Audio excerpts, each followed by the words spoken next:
respiration. It's a process by where some organisms, take the energy that's in their food and turn it into ATP. And if you recall from like the earlier chapters, ATP is like the energy currency.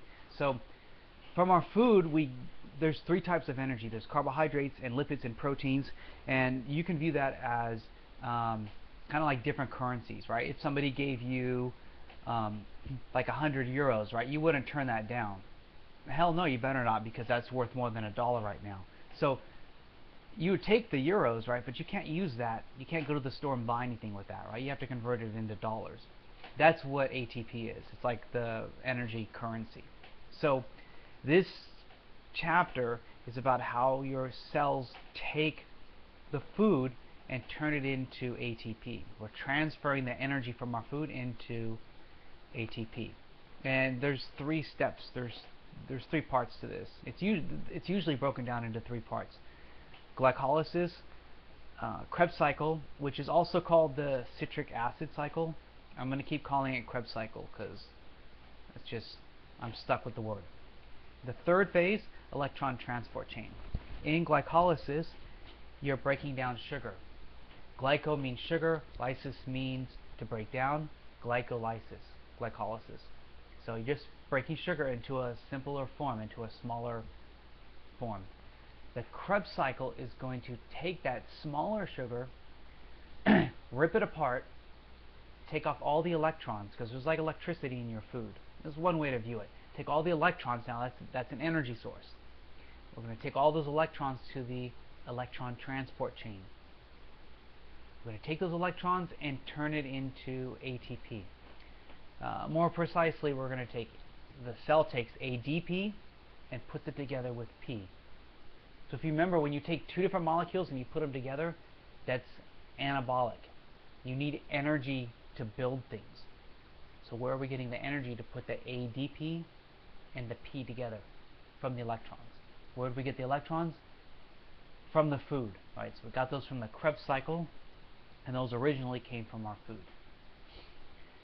The lab you're doing involves yeast, which is a living organism, and it consumes sugar, and it produces carbon dioxide as a byproduct, just like we do. We breathe out carbon dioxide, so does yeast. The difference here is that yeast does it anaerobically, without oxygen.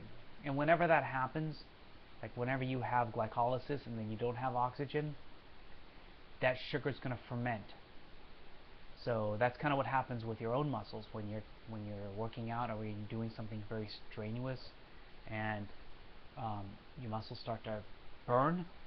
That's acid getting formed, lactic acid. That's getting formed because your body's trying to convert sugar into ATP, but you have not gotten enough oxygen to your muscles. That's why you're breathing heavy. You didn't get enough oxygen to your muscles, right? But yeast does it all the time. It ferments sugars, and in normal circumstances, that's how you make alcohol. And in this case, the yeast, it's going to ferment sugar. It's going to make alcohol. It's also going to produce carbon dioxide as a byproduct, just like we do. So you're going to measure different kinds of sugars. I think there was 4 different types of sugars. Glucose, fructose, those are both monosaccharides, very simple sugars. There was a maltose, I believe, which was a disaccharide. It's a little bit more complex, but it's still simple. And then I think maltodextrose was the next one. There's a 4th one that's a little more complicated.